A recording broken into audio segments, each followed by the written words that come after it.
আল্লাহ আমি নবী এতিম, আমার মা নাই বাবা নাই, আমি নবী এতিম নবী, আমাকে কত কাফেররা মারছে, কেউ রক্ষা করে নাই তুমি ছাড়া। আজ দেখো মার কত দয়া। আলকামারের মা চোখের পানি ছেড়ে দেয়, ডাক দিয়ে বলে নবী আমি তো ক্ষমা করতে চাই না, কিন্তু আমি যে তারে 10 মাস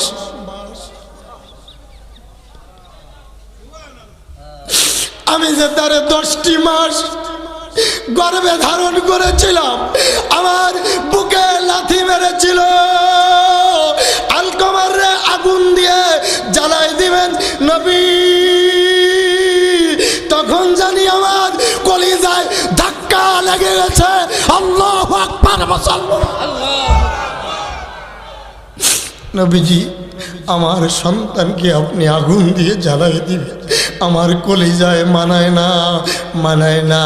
নবীজি ডাক দিয়ে বলেন ও আলকামারের স্ত্রী, এবার তুমি দেখো মা কাকে বলে। আমি যুবকদেরকে বলবো, এ দাউদকান্দির যুবক, এইটা খোলা 300টার যুবক, ওই স্ত্রীর কথা শুনে মায়ের কলিজায় আঘাত দিবি না, বাবার কলিজায় আঘাত দিবি না।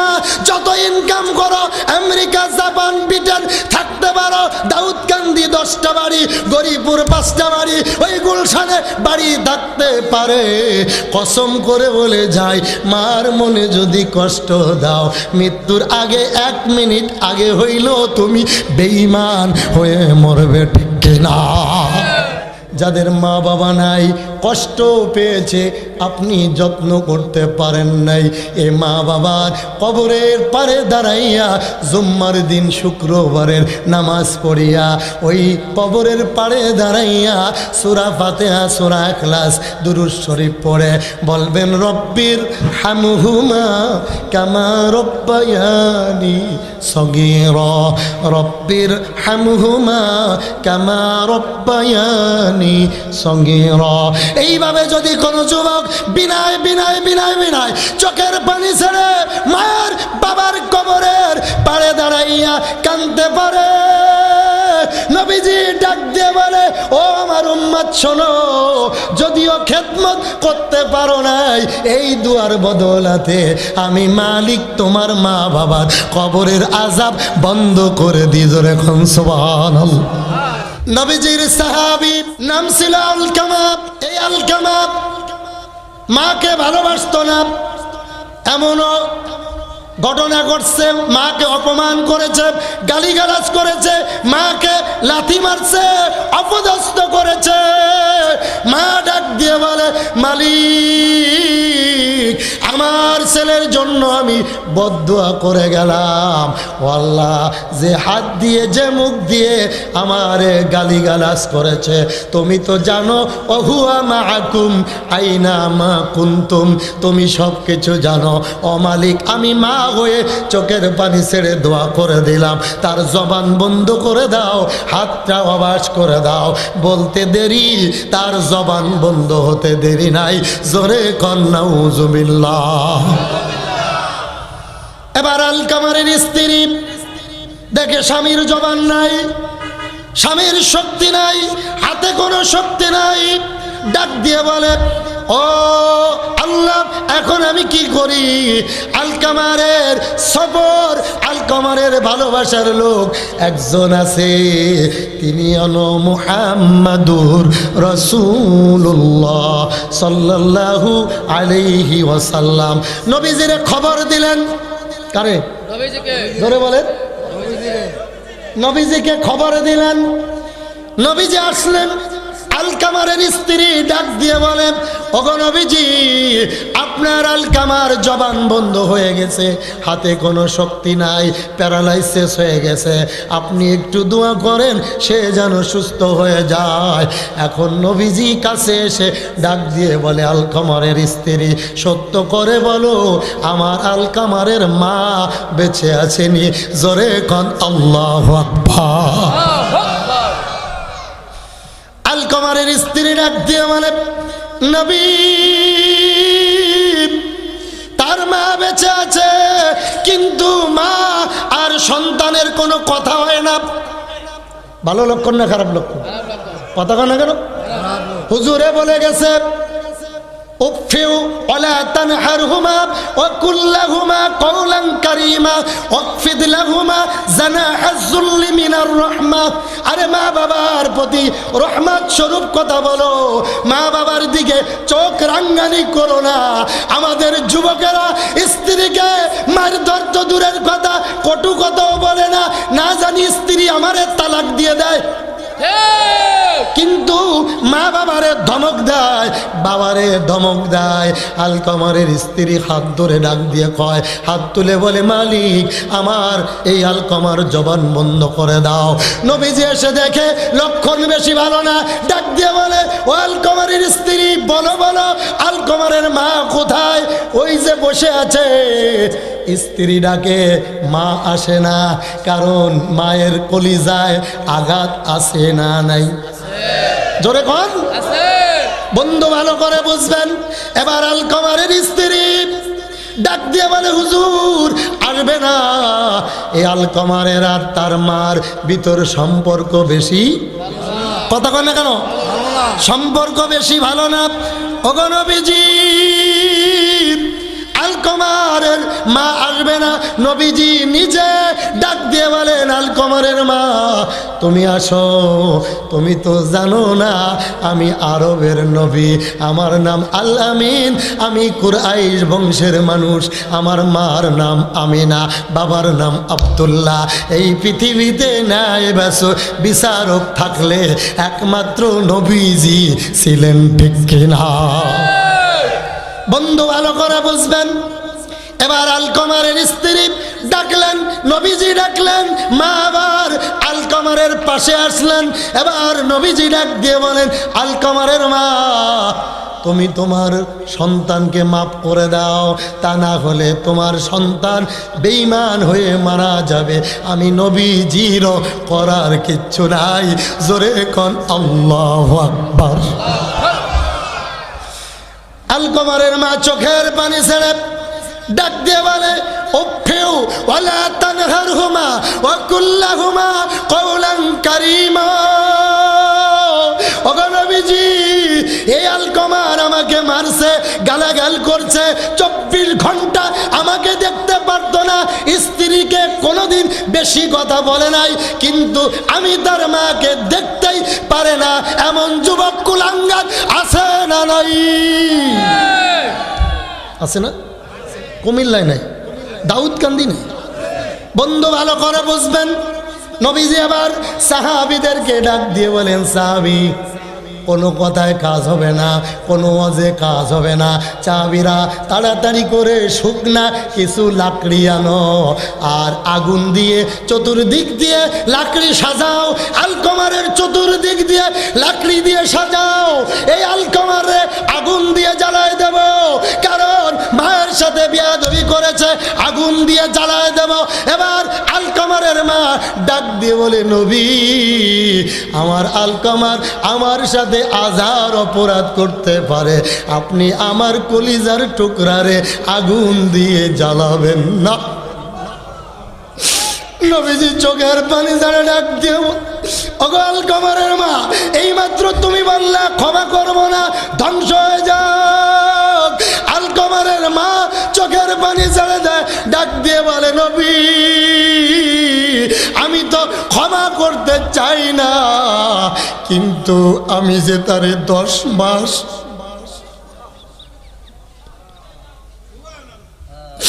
আমি যে তারে 10টি মাস গর্ভে ধারণ করেছিলাম, আমার বুকে লাথি মেরেছিল, আলকামারে আগুন দিয়ে জ্বালাই দিবেন নবী। তখন জানি আমার কলিজায় ধাক্কা লেগে গেছে। আল্লাহু আকবার। নবীজি আমার সন্তানকে আপনি আগুন দিয়ে জ্বালাই দিবেন, আমার কলিজায় মানায় না, মানায় না। নবীজি ডাক দিয়ে বলেন, ও আলকামারের স্ত্রী, এবার তুমি দেখো মা কাকে বলে, মা কাকে বলে। এবার আলকামারের স্ত্রীকে নবীজি বারবার শাসাইলেন, আর আলকামারের মাকে ডাক দিয়ে বলেন, ও আলকামারের মা, এবার তোমার সন্তানকে তুমি মাফ করে দাও। তোমার সন্তান না হলে বেঈমান হয়ে যাবে, কবরে জাহান্নামের আগুন দিয়ে জ্বালানো হবে।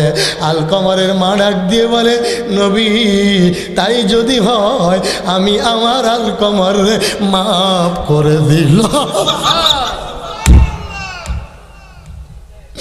নবীজি হাত তুলে ডাক দিয়ে বলে, আল্লাহ, আমি নবী এতিম, আমার মা নাই, বাবা নাই, আমি নবী এতিম নবী। আমাকে কত কাফেররা মারছে, কেউ রক্ষা করে নাই তুমি ছাড়া। আজ দেখো মার কত দয়া, মার কত দয়া। আমি যুবকদেরকে বলবো, যুবক, তোমার মা আর তোমার বাবা যদি বৃদ্ধ আর বৃদ্ধায় পরিণত হয়ে যায়, আর তোমার শরীরে শক্তি থাকে, বিদেশ থেকে ইনকাম করে বাড়িতে আসো, মা বাবাকে যদি শ্বশুর আর শাশুড়ির থেকে কম ভালোবাসো, আর মা যদি কষ্ট পেয়ে একবার বলে উফিউ ওয়ালা তানহারহুমা ওয়া কুল্লাহুমা কওলান কারীমা, তোমার মা তোমার বাবা যদি একবার বলে উফ, কি বলে জোরে কোন, উফিউ ওয়ালা তানহারহুমা ওয়া কুল্লাহুমা কওলান কারীমা, যদি ওহ শব্দ করে আমেরিকার টাকাও যদি পাও, মাতা পিতা যদি রাজি না হয়, কসম করে বলি ওই টাকার কোনো দাম নাই, ঠিক কিনা?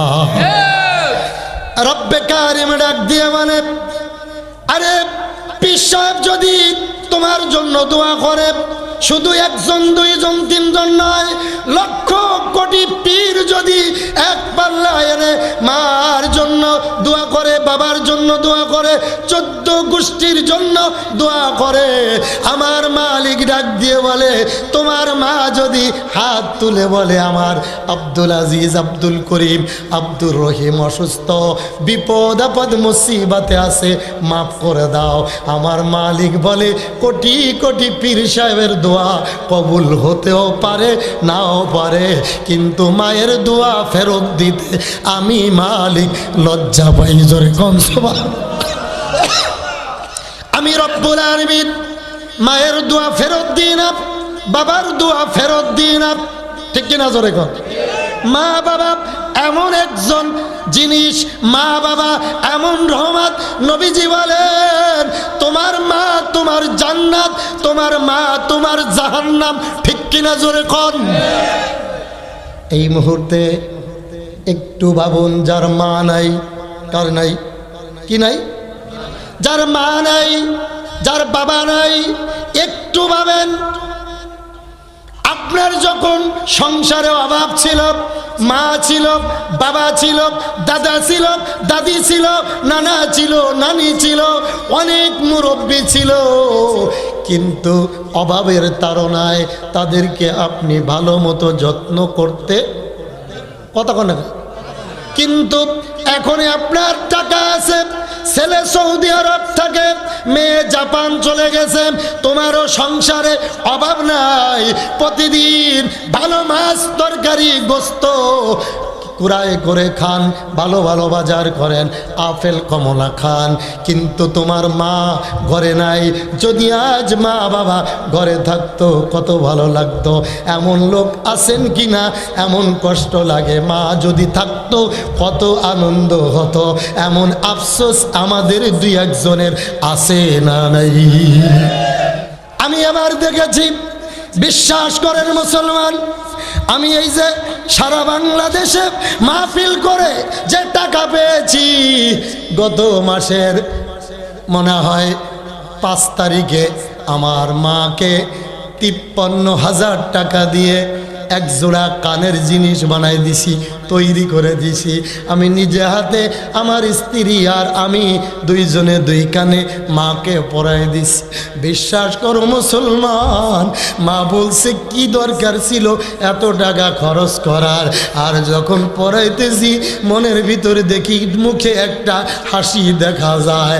আমি মনে করছি সারা বাংলাদেশে যে ওয়াজ মাহফিল করি এটা আমার কণ্ঠ নাই, এলেম নাই, আমার যোগ্যতায় না, এটা আমার মায়ের দোয়া ছাড়া আর কিছু না, ঠিক কিনা বন্ধু? এই জন্য আমার মালিক ডাক দিয়ে বলে অকদা রব্বুকা আল্লাহ তা'বুদু ইল্লা ইয়াহু। এ দুনিয়ার মানুষ, আমি মালিকের ইবাদত করবি। এরপরে তোমার দুনিয়ার জমিনে দুইটা জায়গায় ইবাদতের আছে, একটা হলো তোমার মা আর একটা হলো তোমার বাবা, ঠিক কিনা? এই জন্য আমি যুবকদেরকে হাতে ধরে যাই, পায়ে ধরে যাই, চুম্বন দিয়ে যাই। এ যুবক, একবার বলো কার মা নাই বাবা নাই, হাত তুলে বলো কার মা বাবা নাই, হাত তোলেন, হাত নামান। নবীজি বলেন যাদের মা বাবা নাই, কষ্ট পেয়েছে, আপনি যত্ন করতে পারেন নাই, এ মা বাবার কবরের পারে দাঁড়াইয়া জুম্মার দিন শুক্রবারের নামাজ পড়িয়া ওই কবরের পারে দাঁড়াইয়া সূরা ফাতিহা, সূরা ইখলাস, দুরূদ শরীফ পড়ে বলবেন রব্বির হামহুমা কামা রব্বায়ানি সগীরা, রব্বির হামহুমা কামা রব্বায়ানি সগীরা। এইভাবে যদি কোনো যুবক বিনায় বিনায় বিনায় বিনায় চোখের পানি ছেড়ে মায়ের বাবার কবরের পাড়ে দাঁড়াইয়া কাঁদতে পারে, নবীজি ডাক দিয়ে বলে ও আমার উম্মত শোনো, যদিও খেদমত করতে পারো নাই, এই দুয়ার বদলাতে আমি মালিক তোমার মা বাবার কবরের আযাব বন্ধ করে দিই। জোরে কোন সুবহানাল্লাহ। আমরা তা করি না। আমরা মাসে একবার ওই হুজুরকে দাওয়াত দিয়ে 200 টাকা হাদিয়া আর প্লাস্টিকের মুরগি খাওয়াইয়া মার জন্য দোয়া করে মনে করি 14 গোষ্ঠী মাপ।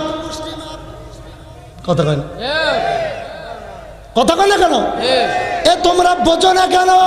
তোমার মা মরছে, আমি কানলে কি লাভ হইব? তুমি আলেম হিসেবে দাওয়াত করবা, হাদিয়া দিবা, খাওয়াইবা, সমস্যা নাই। অনেকে বলবে এই হুজুরে অন্য হুজুরের বাত মারছে। না না, আলেমদের ইজ্জত করবেন, কিন্তু তোমার মা মারা গেছে, বছরে একদিনও দোয়া নাই, বছরে একদিনও নামাজ নাই। এমনও মুসল্লি আছে শুক্রবার কবে গেছে এই ছাতা জানেও না। কথা কয় না কেন?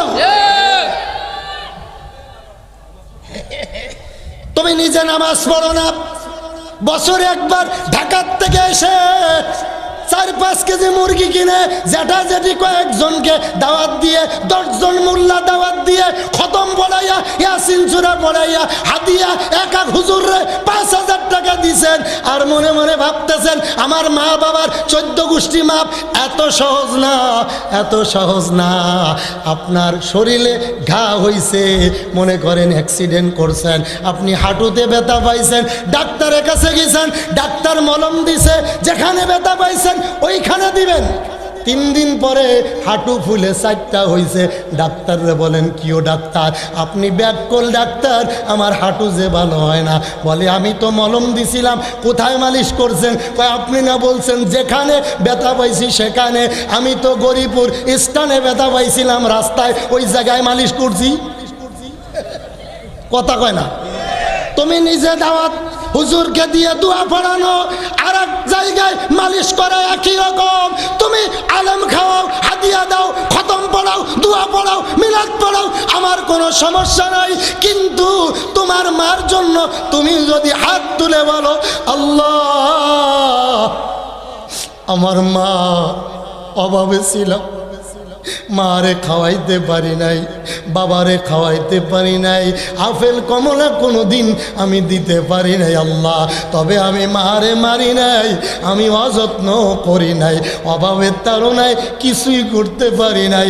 রব্বুল আলামিন রব্বানা যালামনা আনফুসানা ওয়া ইল্লাম তাগফির লানা ওয়া তারহামনা লানাকুনান্না মিনাল খাসিরিন। বিভিন্ন দোয়া পড়ার পরে আপনি যদি বলেন, আপনি যদি মা বাবার জন্য ডাক দিয়ে বলেন রব্বির হামহুমা কামা রব্বায়ানি সগীরা, আমার মালিক ডাক দিয়ে বলবে এ বাচ্চা ধর, মায়ের চোখের মায়ের বুকের উপরে শুক্রবারের দিন নামাজ পড়ে যখন তুমি চোখের পানি ছেড়ে দিছ, জমিনে পানি পড়ার আগে আমি মালিক তোমার মার কবরের আযাব বন্ধ করে দিছি। এমন হতে পারেনি? যারা বলেন পারেনি। এই জন্য আমার আল্লাহ ডাক দিয়ে বলে উফেউ, কষ্ট দিও না, উফেউ ওয়ালা তানহারহুমা ওয়া কুল লাহুমা কওলাম কারীমা। মা বাবার সাথে তুমি খারাপ আচরণ করো না। মা যদি খারাপ হয়, বাবা যদি বড় ছেলের নামে সব জমিও দিয়ে দেয়, তোমার নামে একটুও না দেয়, তুমি রাগ করো না, কারণ তুমি বাধ্য। তোমার বাবা একটুও সম্পদ না যদি দেয়, তার কবরে আযাব সে ভোগ করবে, কিন্তু তুমি সন্তান হিসেবে তার হক আছে না নাই? হকুল্লাহ হকুল ইবাদ যেরকম আছে না নাই? এই জন্য প্রত্যেকের কাছে বলবো গভীর মনোযোগ দিতে হবে, আজ অদা করতে হবে। যাদের মা বাবা আছে কষ্ট দেওয়া যাবে না। 14 গোষ্ঠীর হুজুর ওই আমিরাবাদ, ওই যে বানিয়াপাড়া, সারসিনা, আড়াইবাড়ি, পুরপুরা, জৈনপুরি, ওই সুরাইলি যায় গরু দিয়ে দেন, ডাবটা নিয়ে পিসাবরিয়ে দিয়ে দেন। ওই কানার ঘরের কানা, তোর মা যে না খেয়ে মরে, তুই পিসাবরে ডাব 100 কিনে দে, অসুবিধা নাই, কিন্তু হক ছিল তোর মার আগে। ঠিক কিনা জোরে কোন? আপনার একটা মুরগিতে ডিম পড়ছে, ইমাম সাহেবরা এনে দিয়েছেন, মারে দেন নাই। এই ইমাম সাহেবরে আমারে খাওয়াইলে লাভ নাই। এই ডিমটা যদি সিদ্ধ করে মায়ের মুখে দিতেন, মা যদি খাইতো, আমার মালিকের আরশ খুশি হয়ে যাইত।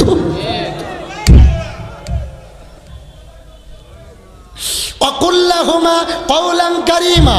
হুজুরে বলতেছিল কৌল, এমন কথা বলবি মা যেন রাজি হয়, খুশি হয়, মা যেন বেজার না হয়। ঠিক কিনা জোরে খান?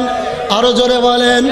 আমি যত বড় হুজুর হই না কেন, যত বড় বক্তা হই না কেন, আমার মা বাবা যদি আমার জন্য অভিযোগে দেয়, এই ওয়াজার, এই এলেম, এই কণ্ঠ, এই চেহারা, এই বক্তাগিরি, আমার মালিক বলবে তোর মতো বিয়াদব এই জমিনে আর কেউ নাই। ঠিক কিনা?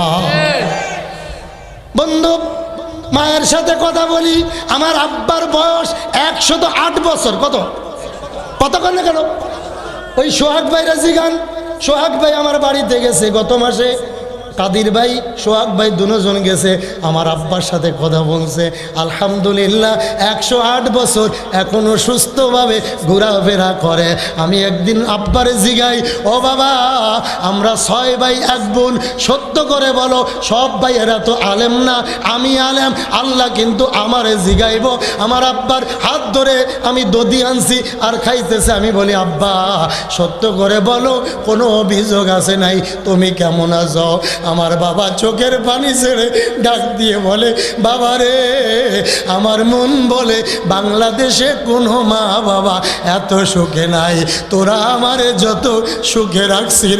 ওই কথাটা আমার এমন মনে পড়ে, বাবারে টাকা পয়সা দিয়ে কি হবে? এই বছর নভেম্বর থেকে আজ পর্যন্ত এত বড় বড় ফ্যান্ডেলে কথা বলছি, কসম আল্লাহর, এত বড় যোগ্যতা, কণ্ঠ, এলেম আমার নাই, কিন্তু আমি মনে করি এটা মা বাবার দোয়া ছাড়া আর কিছু নাই। ঠিক কিনা? এখানে যুবকদেরকে বলবো, রে যুবক, মায়ের মনে কষ্ট দিবি না, বাবার মনে কষ্ট দিবি না। এই মুয়াজ্জিন সাহেব অনেক সময় আমারে বলে, হুজুর আমার বৌমারা অনেক ভালো, অনেক দেখে, অনেক খোঁজখবর নেয়, কিছু হইলে তারা পাগল পারা হয়ে যায়। এমন বৌমা ঘরে ঘরে দরকার আছে না নাই? ওই আব্দুল মালিক সাহেব বলে, বৌমার তারিফ করে। আমি মাইকের আওয়াজ যত দূর যায় মাদেরকে বলবো, মা তুমিও একদিন শাশুড়ি হইবা। কথা কন না কেন? যুবকদেরকে বলি, তুমি একদিন বাবা হইবা, তোমার সন্তানও একদিন ফিসা দিয়ে ফিটাইব, তুমি যদি বাবারে ভাত না দাও।